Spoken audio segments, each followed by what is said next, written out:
Selamat malam bagi kita semuanya jemaat GPD El Shaddai. Pada malam hari ini saya mengucapkan salam jumpa dalam kasih Tuhan melalui tayangan ini.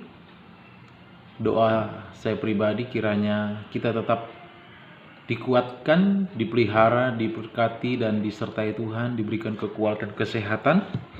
Dan malam hari ini saya ingin menyampaikan bahwa apa yang terjadi hari-hari ini tidak boleh menjadi ketakutan bagi kita, kekhawatiran. Namun di balik semuanya ini kita perlu merenungkan apa yang sebenarnya Tuhan mau untuk kita kerjakan ke depan dan belajar dari kebenaran firman Tuhan.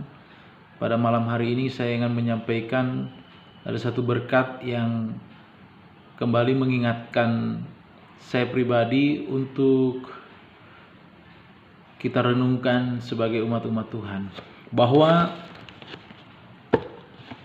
di dalam kebenaran firman Tuhan dalam kitab Wahyu pasal yang pertama, di sana dikatakan ayat yang keempat sampai ayat yang ke-8, dari Yohanes kepada ketujuh jemaat yang di Asia Kecil, kasih karunia dan damai sejahtera Allah menyertai kamu dari Dia yang ada dan yang sudah ada dan yang akan datang, dan dari ketujuh roh yang ada di hadapan tahtanya, dan dari Yesus Kristus saksi yang setia, yang pertama bangkit dari antara orang mati dan yang berkuasa atas raja-raja di bumi.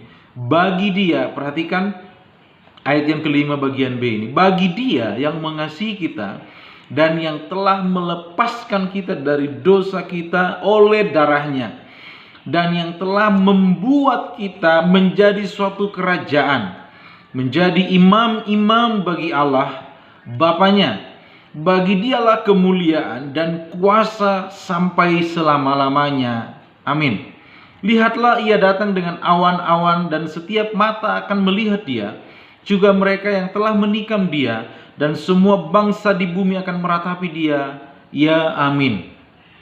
Aku adalah Alfa dan Omega, firman Tuhan yang ada dan yang sudah ada, yang akan datang, yang maha kuasa. Menarik untuk kita perhatikan di sini dalam ayat yang ke-5 dan yang ke-6 dikatakan, bagi Dia yang mengasihi kita dan yang telah melepaskan kita dari dosa dan telah membuat kita menjadi suatu kerajaan, menjadi imam-imam bagi Allah.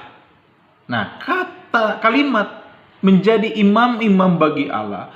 Jadi di sini kita belajar bahwa ketika Tuhan melepaskan kita, membebaskan kita dari dosa oleh darahnya, kita dijadikannya suatu bangsa atau umat yang menjadi suatu kerajaan, ya, di mana kita dijadikannya menjadi imam-imam bagi Allah. Apa fungsi, apa tugas daripada seorang imam?